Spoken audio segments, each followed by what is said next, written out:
ಇವತ್ತು ಆಶ್ರಯ ಹಾಸ್ಪಿಟಲ್ ವತಿಯಿಂದ ಡಿಪಾರ್ಟ್ಮೆಂಟ್ ಆಫ್ ನ್ಯೂರೋ ಸೈನ್ಸ್ ವಿಭಾಗವನ್ನ ಇದೀಗ ತಾನೇ ನಾವು ಬಹಳ ಸಂತೋಷದಿಂದ ಉದ್ಘಾಟನೆಯನ್ನು ಮಾಡಿದ್ದು. ಬಹುಶಃ ಚಿಕ್ಕಮಗಳೂರಿನಲ್ಲಿ ಮೊಟ್ಟ ಮೊದಲು ಒಂದು ಖಾಸಗಿ ಆಸ್ಪತ್ರೆ ವ್ಯವಸ್ಥಿತ ರೀತಿಯಲ್ಲಿ ಪ್ರಾರಂಭ ಮಾಡಿದ್ದು ಅದು ನಮ್ಮ ಡಾಕ್ಟರ್ ಶುಭಾ ಮತ್ತೆ ವಿಜಯ್ ಕುಮಾರ್ ಡಾಕ್ಟರ್ ಅವರು. ಅದಕ್ಕೆ ಆ ಸಂಸ್ಥಾಪಕರಿಗೆ ನಾನು ಮೊದಲು ಅಭಿನಂದನೆಗಳನ್ನ ಸಲ್ಲಿಸಲಿಕ್ಕೆ ಬಯಸ್ತಾ ಇದ್ದೀನಿ. ಪ್ರತಿಯೊಂದು ವಿಭಾಗಕ್ಕೂ ಮನೋವಣ್ಣ ಬಂದಿದ್ದಾರೆ, ನೋಡ್ಲಿಲ್ಲ ಮೂಡಿಗೆರೆಯಿಂದ. ಪ್ರತಿಯೊಂದು ವಿಭಾಗಕ್ಕೂ ಒಂದೊಂದೇ. ಮೊದಲು ಆಶ್ರಯ ನರ್ಸಿಂಗ್ ಹೋಮ್ ಓಪನ್ ಆದಾಗ ಯಾವ್ಯಾವ್ದಿತ್ತು, ಗೈನಕಾಲಜಿಸ್ಟ್ ಇದ್ರು, ಮತ್ತೆ ENT ಡಾಕ್ಟರ್ ಅವರೇ ಮೈನ್ ಅಲ್ಲ, ವಿಜಯ್ ಕುಮಾರ್ ಡಾಕ್ಟರ್ ಇದ್ದಿತ್ತು.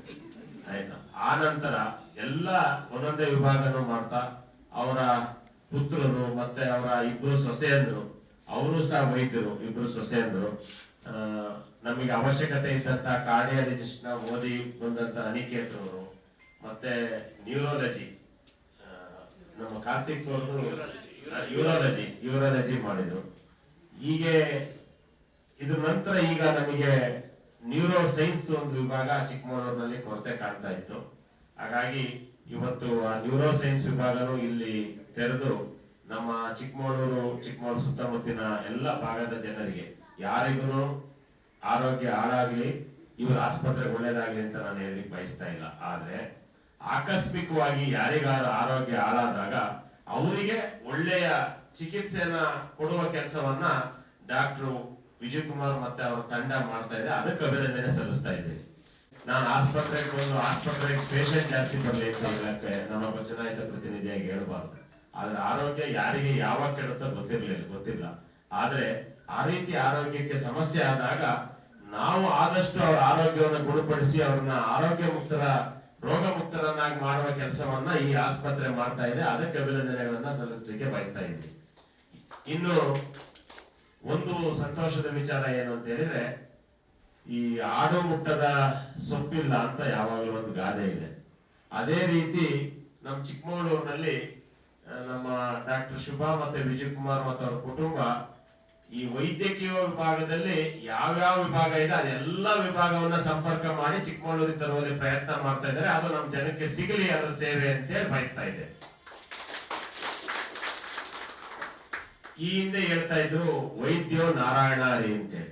ಯಾಕೆ ಅಂತ ಹೇಳಿದ್ರೆ ವೈದ್ಯನ ನಾರಾಯಣ ಹರಿಗೆ ಹೋಲಿಸ್ತಾ ಇದ್ದಿದ್ದು. ಯಾಕೆ ಅಂತ ಹೇಳಿದ್ರೆ ಯಾವಾಗ್ಲೂ ಕಷ್ಟ ಬಂದಾಗ ಎಲ್ರು ವೆಂಕಟರಮಣನ ನೆನಪು ಮಾಡ್ಕೊಂತ ಇದ್ವಿ. ಯಾವಾಗಲೇ ಕಷ್ಟ ಬಂದ್ರೆ ವೆಂಕಟರಮಣನ ನೆನಪು ಮಾಡ್ಕೊಂತ ಇದ್ವಿ. ಅದೇ ರೀತಿ ವೈದ್ಯನ ನಾರಾಯಣ ಹೋಲಿಸಿದ್ದು ಯಾಕೆ ಅಂದ್ರೆ ಯಾರಿಗೆ ಕಷ್ಟ ಬಂದಾಗ, ಯಾರಿಗೆ ಆರೋಗ್ಯದ ತೊಂದರೆ ಆದಾಗ ಹೇಗೆ ವೆಂಕಟರಮಣನ ನೆನೀತಾರೋ ಹಾಗೆ ವೈದ್ಯರ ಹತ್ರ ಹೋದ್ರೆ ಅವರು ನಾರಾಯಣ ಹರಿ ಸಮಾನ. ಅವರು ಎಲ್ಲರನ್ನೂ ಪ್ರೀತಿಯಿಂದ ಮಾತಾಡಿಸಿ ಅವರ ಆರೋಗ್ಯವನ್ನು ಸರಿಪಡಿಸುವ ಕೆಲಸವನ್ನ ಮಾಡ್ತಾರೆ. ಹಾಗಾಗಿ ವೈದ್ಯೋ ನಾರಾಯಣ ಹರಿ ಅಂತ ಹೇಳಿದ್ದಾರೆ. ವೈದ್ಯಕೀಯ ವ್ಯವಸ್ಥೆನಲ್ಲಿ ವೈದ್ಯರದು ಅವ್ರ ಹಣ ಗಳಿಕೆಗಿಂತ ಸೇವೆ ಮೊದಲನೇ ಮುಖ್ಯ. ಅವ್ರು ಮಾಡ್ತಕ್ಕಂಥದ್ದು ಹಣಕ್ಕಿಂತ ಸೇವೆ ಮಾಡತಕ್ಕಂಥದ್ದು. ಹಾಗಾಗಿ ಅವರು ಏನು ಬಡವರ ಅಥವಾ ಯಾರೇ ಆರೋಗ್ಯ ಪೀಡಿತರಾದವ್ರನ್ನ ಸೇವೆ ಮಾಡ್ತಾರಲ್ಲ, ಹಾಗಾಗಿ ಅವ್ರ ಸೇವೆನೇ ಅವರ ಭಾಗ್ಯ. ಹಾಗಾಗಿ ಆ ಸೇವೆ ಮಾಡುವಂತ ವೈದ್ಯಕರಿಗೆ ನಾರಾಯಣ ಹರಿ ಅಂತೇಳಿ ಹೇಳ್ತಾ ಇದ್ದಿದ್ದು. ಅದರಲ್ಲೂ ನಿಮಗೆ ಎಲ್ರಿಗೂ ಗೊತ್ತಿದೆ, ಈಚೆ ನಮ್ಗೆ ಇಡೀ ಪ್ರಪಂಚಕ್ಕೆ ಕೋವಿಡ್ ಅಂತ ಮಹಾಮಾರಿ ಬಂದಂತ ಸಂದರ್ಭದಲ್ಲಿ ತಮ್ಮ ಜೀವನವನ್ನು ಲೆಕ್ಕಕ್ಕಿಳಿಸದೆ ತಮ್ಮ ಜೀವವನ್ನೇ ಪಣಕ್ಕಿಟ್ಟು ಹೋರಾಟ ಮಾಡಿ ಸಾಮಾನ್ಯ ಜನರ ಆರೋಗ್ಯವನ್ನ ರಕ್ಷಣೆ ಮಾಡಿದ್ದು ಕೋವಿಡ್ ಸಂದರ್ಭದಲ್ಲಿ. ಅದು ನಮ್ಮ ಆರೋಗ್ಯ ಇಲಾಖೆ ಮತ್ತೆ ಆರೋಗ್ಯ ಡಾಕ್ಟರ್ಗಳು ಅಂತೇಳಿ ಹೆಮ್ಮೆಯಿಂದ ಹೇಳ್ತೇನೆ. ಬರೀ ಡಾಕ್ಟರ್ಗಳು ಮಾತ್ರ ಅಲ್ಲ, ಆ ಡಾಕ್ಟರ್ಗಳ ಜೊತೆ ಸರ್ವಿಸ್ ಮಾಡಿರಲ್ಲ ಸಿಸ್ಟರ್ಸ್ ಬ್ರದರ್ಸ್ ಎಲ್ಲ, ಅವರೆಲ್ಲರ ಸೇವೆಯಿಂದ ಇವತ್ತು ಆ ಒಂದು ಕೋವಿಡ್ ಅಂತ ಕಾಯಿಲೆನ ನಮ್ಮ ದೇಶ ಬಿಟ್ಟು ಓಡಿಸುವಂತ ಕೆಲಸ ಆಗಿದೆ ಅನ್ನೋ ಒಂದು ಮಾತನ್ನ ಈ ಸಂದರ್ಭದಲ್ಲಿ ಹೇಳ್ತಾ, ಮತ್ತೆ ನಾನು ಇನ್ನೊಂದು ಕಾರ್ಯನಿಮಿತ್ತ ಈಗಾಗಲೇ ನಾನು ಮತ್ತೆ ಗಾಯತ್ರಿ ಶಾಂತೇಗೌಡರು ತೆರಳಬೇಕಾಗಿರೋದ್ರಿಂದ ಮುಂದೆ ಈ ನ್ಯೂರೋ ಸೈನ್ಸ್ ಬಗ್ಗೆ ನಮ್ಮ DH ಅಶ್ವಥ್ ಬಾಬು ಅವರು ಮತ್ತೆ ಡಾಕ್ಟರ್ ಸುಮುಖ್ ಅವರು ಅದರ ಲಾಭಗಳನ್ನ, ಅದರಿಂದ ಆಗುವ ಏನು ಪರಿಣಾಮಗಳನ್ನ ನಿಮಗೆ ಬಹಳ ಸವಿವರವಾಗಿ ತಿಳಿಸ್ತಾರೆ ಅಂತ ಹೇಳ್ತಾ, ನೀವು ನಮ್ಮ ಜಿಲ್ಲೆಯವರೇ, ನಮ್ಮೂರಿನವರೇ ಡಾಕ್ಟರ್ ಆಗಿದ್ದೀರಿ. ಆದಷ್ಟು ನಾನು ಹೇಳಿದ್ನಲ್ಲ, ಈ ಏನು ವೈದ್ಯಕೀಯ ವೃತ್ತಿನ ಹೆಚ್ಚು ಸೇವೆ ಅಂತ ಭಾವಿಸಿ ನಿಮ್ಮ ಹತ್ರ ಬರುವ ಯಾರೇ ಬಂದ್ರು ಸಂತೋಷದಿಂದ ಮಾತಾಡಿಸಿ. ಯಾಕೆಂದ್ರೆ ನಮಗೆ ಗೊತ್ತಿದೆ ಈ ಪೇಷಂಟ್ಸ್ ನ ಗುಣ ಮಾಡೋದು ಟ್ರೀಟ್ಮೆಂಟ್ ಗಿಂತ ವೈದ್ಯರ ಮಾತಿನಿಂದಲೇ ಅರ್ಧ ಅವರ ಗುಣ ಮಾಡುವ ಶಕ್ತಿ ನಿಮ್ಮ ಮಾತಿನಲ್ಲೇ ಇರ್ತದೆ.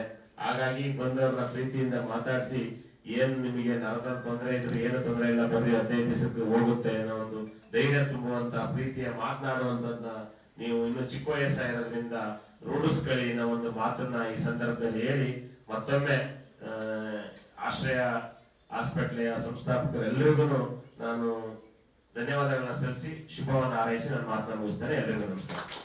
88 ಅಂತ ಅನ್ಕೋತೀನಿ. ನಾವ್ ಇಲ್ಲೇ ಪಕ್ಕದ ಮನೇಲೇ ಇದ್ವಿ, ಈ ಜಾಗ ಇತ್ತಲ್ಲ ಅಲ್ಲೇ ಮನೆಗಳಿತ್ತು, ನಾವ್ ಅಲ್ಲೇ ಇದ್ವಿ. ಈ ಕ್ಷೇತ್ರದ ಶಾಸಕರಾಗಿರುವಂತ ತಮ್ಮಯ್ಯನವರೇ, ಪ್ರಾಧಿಕಾರದ ಅಧ್ಯಕ್ಷರಾಗಿರುವಂತ ನಯಾಜ್, ಡಾಕ್ಟರ್ಸು ಮತ್ತು ಸಿಸ್ಟರ್ಸು, ಬ್ರದರ್ಸು, ಪತ್ರಿಕಾ ಸ್ನೇಹಿತರು ಇಲ್ಲಿ ಆಗಮಿಸಿದ್ದಾರೆ. ನಾನು ಜಾಸ್ತಿ ಮಾತಾಡಲ್ಲ, ಯಾಕೆ ಅಂತಂದ್ರೆ ಅನಿಕೇತು ಸಣ್ಣ ಹುಡುಗ, ನಾವಿಲ್ಲಿದ್ದಾಗ ಭಾರಿ ಚೇಷ್ಟೆ ಅವನು ಅನಿಕೇತು. ಕಾರ್ತಿಕ್ ಸ್ವಲ್ಪ ಸೈಲೆಂಟ್ ಆಗಿದ್ರು. ಇಲ್ಲಿ 3 ಮನೆಯಲ್ಲೂ ಒಂದೇ ತರ ಹೆಸರಿಟ್ಟಿದ್ರು. ದೊಡ್ಡ ಮಗನ ಹೆಸರು ಕಾರ್ತಿಕ್, ಇನ್ನೊಬ್ರು ಬಹಳ ಕಷ್ಟಪಟ್ಟು, ಮೇಡಮ್ ಶುಭಾ ಇರ್ಬೋದು, ಡಾಕ್ಟರ್ ಇರ್ಬೋದು, ತುಂಬಾ ಕಷ್ಟಪಟ್ಟು ಈ ಒಂದು ಸಂಸ್ಥೆಯನ್ನ ಬೆಳೆಸಿದ್ದಾರೆ. ಇದೇ ರೀತಿ ಅವ್ರ ಮಕ್ಕಳು, ಸೊಸೆಯರು ಎಲ್ಲರೂ ಇಲ್ಲಿ ಏನ್ ಸ್ಟಾಪ್ ಇದೆ ಎಲ್ಲ ತುಂಬಾ ಚೆನ್ನಾಗಿ ನಡೀತಾ ಇದೆ. ನಾನು ಡಾಕ್ಟರ್ಗೆ ಯಾವಾಗ್ಲೂ ಫೋನ್ ಮಾಡ್ತಾ ಇರ್ತೀನಿ, ಸರ್ ಯಾರೋ ಬಂದ್ರಂತೆ ಒಂದ್ 5-10 ಸಾವಿರ ಕಡಿಮೆ ಮಾಡಿ ಸರ್ ಅಂತ ಹೇಳಿ, ಆಯ್ತು ನೀವು ಹೇಳಿದ್ಮೇಲೆ ಮಾಡ್ತೀವಿ ಅಂತ ಪಾಪ ಅವರು ನಮಗೆ ಸಹಕಾರವನ್ನ ಕೊಟ್ಟು ಮಾಡಿದ್ದಾರೆ. ಈ ಡಾಕ್ಟರ್ ಅಂತ ಹೇಳಿದ್ರೆ ಒಂದು ಜೀವ ಉಳಿಸುವಂತ ಒಂದು ಕೆಲಸ. ಡಾಕ್ಟರ್ ಅಂತ ಹೇಳಿ ನಿಮ್ಮನ್ನ ನಂಬರ್ತಾರೆ, ಅವ್ರಿಗೇನು ಗೊತ್ತಿರೋದಿಲ್ಲ, ನಂಬಿ ಬರ್ತಾರೆ. ಅವರಿಗೆ ಒಳ್ಳೆಯ ಸೇವೆಯನ್ನ ಕೊಡ್ತಾ ಇದುವರೆಗೂ ಮುಂದುವರ್ಸ್ಕೊಂಡು ಹೋಗಿದ್ದೀರಾ. ಇನ್ನು ಅವ್ರ ಮಕ್ಕಳು ಕಾರ್ತಿಕ್ ಇರ್ಬೋದು, ಅನಿಕೇತ್ ಇರ್ಬೋದು, ಚೆನ್ನಾಗಿ ನಡೆಸ್ಕೊಂಡು ಹೋಗ್ತಾರೆ. ಎಲ್ಲರ ಹತ್ರನು ಸ್ನೇಹ ಪ್ರೀತಿಯಿಂದ ಇರ್ತಾರೆ. ಯಾವ್ದೇ ಒಬ್ಬ ರೋಗಿ ಬಂದ್ರು ಪ್ರೀತಿ, ವಿಶ್ವಾಸ, ಮತ್ತೆ ಏನಾದ್ರೂ ಗಾಬರಿ ಆಗ ಅಂತ ಹೇಳ್ಬಿಟ್ರೆ, ಡಾಕ್ಟರ್ ಹೇಳ್ಬಿಟ್ರೆ ಪೇಷಂಟ್ಸ್ ಅಲ್ಲೇ ಕುಸ್ತು ಹೋಗ್ತಾರೆ. ಯಾಕೆ ಅಂತ ಹೇಳಿದ್ರೆ, ಈ ಕೊರೋನಾದು ತಮ್ಮಯ್ಯ ಅವ್ರು ಹೇಳಿದ್ರು, ನನ್ಗೆ ಕೊರೋನಾ ಪಾಸಿಟಿವ್ ಅಂತ ಗೊತ್ತಿರ್ಲಿಲ್ಲ. 3 ದಿವಸ ಮಲಗಿದ್ದೆ ನಾನು.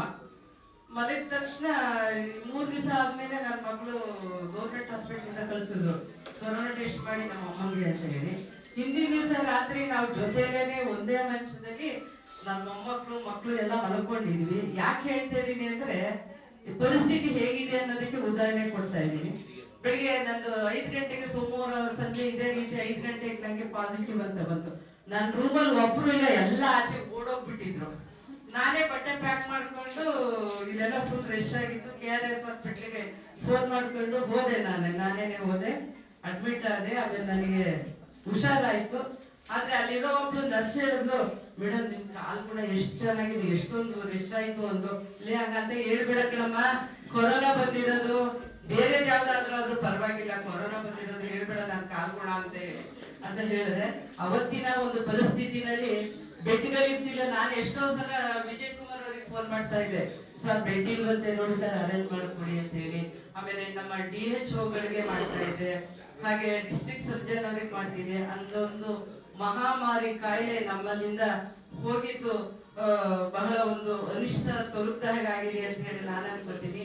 ಈ ರೀತಿ ಉಳಿಸ್ಕೊಂಡು ಬೆಳೆಸ್ಕೊಂಡು ಹೋಗುವಂತ ಶಕ್ತಿಯನ್ನ ಭಗವಂತ ನಮ್ಮ ಡಾಕ್ಟರ್ ಫ್ಯಾಮಿಲಿ ಅವರಿಗೆ ಕೊಡ್ತಾನೆ, ಮುಂದಕ್ಕೆ ಕೊಟ್ಟಿದ್ದಾನೆ ಅಂತ ಹೇಳಕ್ಕೆ ಇಚ್ಛೆಯನ್ನ ಪಡ್ತೀನಿ. ಇದೇ ರೀತಿ ನಮ್ಮ ಎಲ್ಲ ಸಿಸ್ಟರ್ಸ್ ಇರ್ಬೋದು, ಬ್ರದರ್ಸ್ ಇರ್ಬೋದು, ಅವರು ತುಂಬಾ ಚೆನ್ನಾಗಿ ಕೆಲಸವನ್ನ ಮಾಡ್ಕೊಂಡು ಹೋಗ್ತಾ ಇದ್ದಾರೆ. ಇದೊಂದು ಇನ್ನೂ ಒಳ್ಳೆ ಹೆಸರನ್ನ ಪಡೆಯಲಿ ಅಂತ ಹೇಳಿ ನಾನು ಆಶಿಸ್ತಾ ನನ್ನ ಮಾತಿಗೆ ವಿರಾಮವನ್ನ ಹಾಡ್ತಾ ಇದ್ದೀನಿ. ನಮಸ್ಕಾರ. ಐಸಿರಿ ಟುಡೇ, ವಾಯ್ಸ್ ಆಫ್ ಡೆಮೋಕ್ರಸಿ.